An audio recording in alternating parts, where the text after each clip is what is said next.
Hello my fellow Total War players, Zaript here with a very exciting announcement, well, which you probably already heard. New Total War game was announced by James Russell on GDC 2013 in San Francisco. It was announced yesterday and it would be called Total War Arena. Yep, it would be free to play game and they say it would be mixing elements of RTS and MOBA gameplay. It would be up to 10 players in one team, so it's team-based action, 10 against 10 players. Each man would be able to control up to 3 units, which each of these units would be up to 500 men. So it's something that no one really expected, obviously. Can you imagine something like that? Well, I think maybe Madness was talking about free-to-play model at some point, if I remember correctly. But in any case, what if you're not like someone to make rush decisions?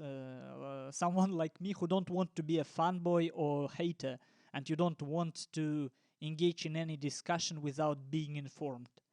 Well, we have a very good source for that.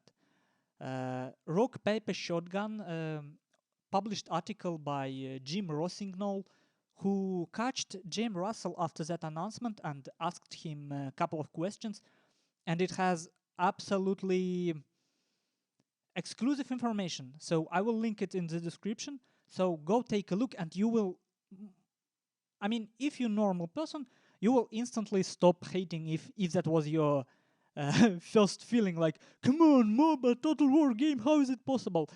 No, they actually not that stupid. So let me take a look at this article. Of course, you should go and read it for yourself, but I want to put my thoughts on it. So, of course, as I told, it would be 10 against 10 team-based battles with each player controlling only 3 units. And of course, everything is subject to change because game is in development. They will see at players' reaction. They would probably take feedback at consideration, and there would be obviously some closed beta testing. And you actually probably have a chance to get into closed beta test. I will leave a link in the description. You just have to go to totalwar.com into Total War Arena section and just leave your email to have a chance to get into beta. So, what info do we have? First of all, they want, obviously when you have 10 versus 10 battles with 3 units, it's up to 30 units in one team. So it's absolutely huge scale. It's up to 60 units on a battlefield. Each unit up to 500 men. It's a ridiculous scale. Now, it's bigger than any Total War game so far.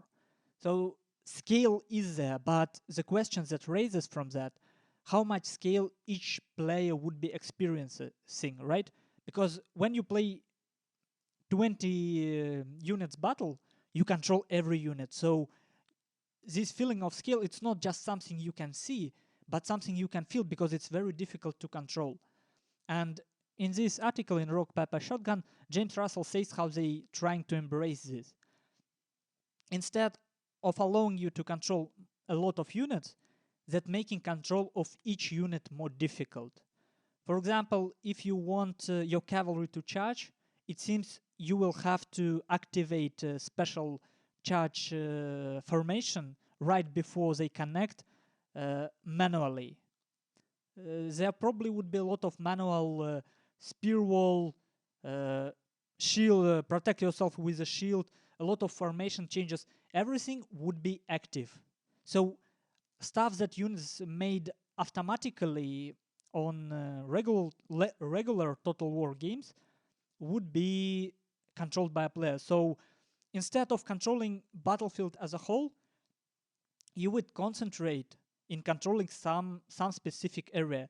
So for example, someone would be controlling archers and aiming them. You will actually have to actively aim your archers. They would not shoot like you can give your archers order to shoot, and they will predict movement of your opponent in general in Total War games. But here it seems you will have to aim them manually, which I think is an interesting take.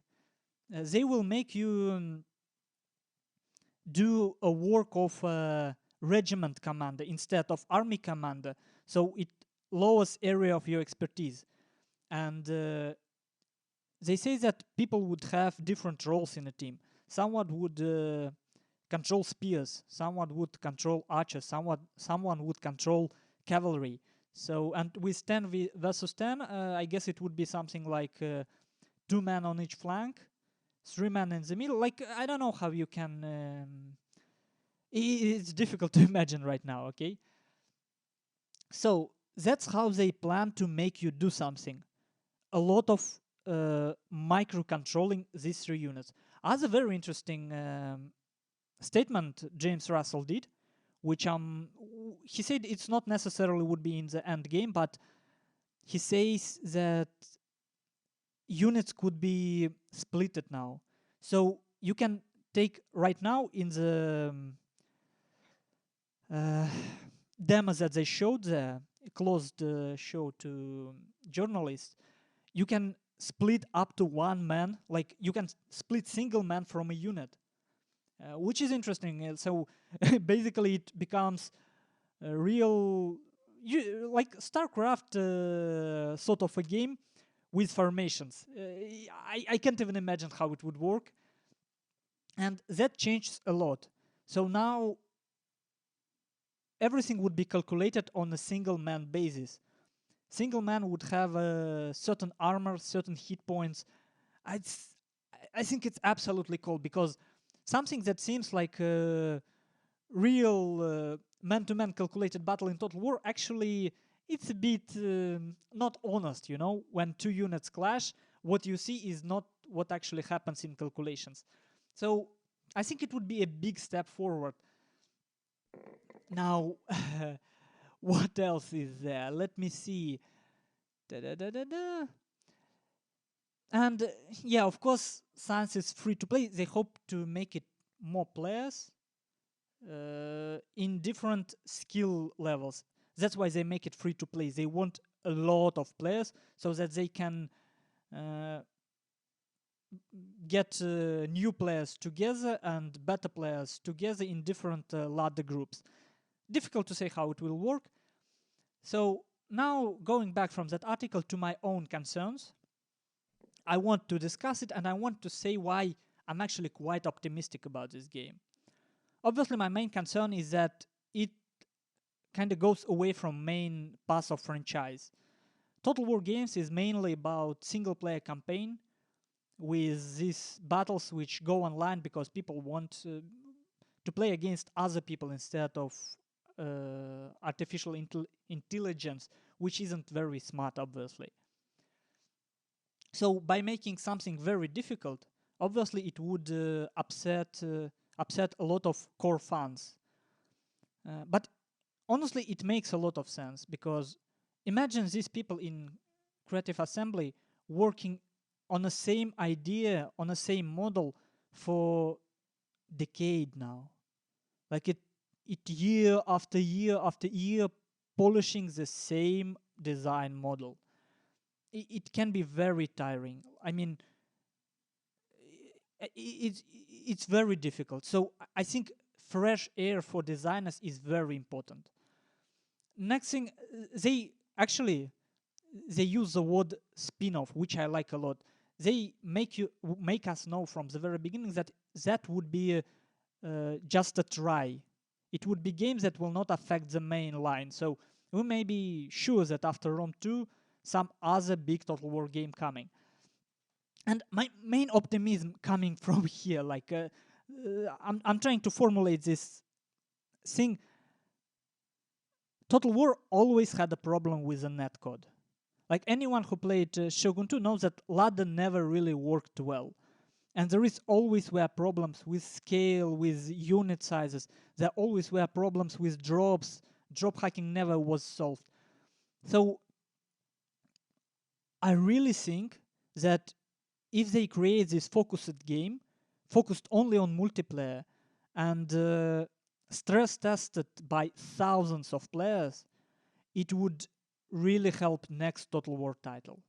Like, games that will come after Rome 2 would have much better multiplayer than it has now, because that all would be tested. There would be people who learned to deal with it better.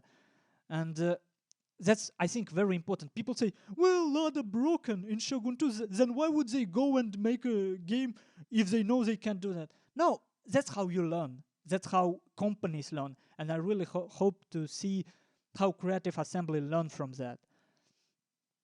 Other than that, what else? Last very big concern I have is 10 versus 10 teams. Like, you know what's the problem with... Like, people say that MOBA games like League of Legends and Dota have two main problems. Obviously, free-to-play model and 5v5 gameplay. Why is that? Free-to-play is obvious. If it's done wrong, people have grind a lot or pay a lot, like if pricing is bad. Ideally, you want all stuff to be unlocked for a price of single game. Like, multiplayer game usually costs somewhere from $20 to $40. So if everything that's available on a start could be unlocked in like $30-40, it's a good thing, I believe. Because even if it's called free to play, they have to make money on it. But sometimes developers go very far and make it so that to unlock everything you have to pay like over 100, sometimes a couple of $100 to unlock everything, which isn't perfect. But we don't know how they will implement it. We will see.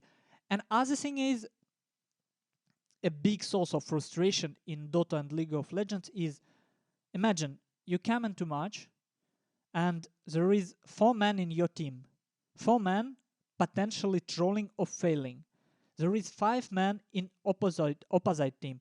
5 men potentially trolling or failing. I mean, your experience in a game depends on 9 other people. Okay, I guess we all know how it feels sometimes, how frustrating it is, especially when you get better and get a bit more serious about the game. Now, in 10 versus 10, there is 19 people who can ruin your experience. Yeah, like, can you... I don't even know how it can be solved. I'm not sure it can be solved at all. So I'm really interested to see how CA would try it. There is a huge possibility of failure, of course, but you can never succeed without trying. So I'm interested. Like, I guess it's all constructive criticism I have for so far. So if you watch to this point somehow, I would be very interested to know your opinion.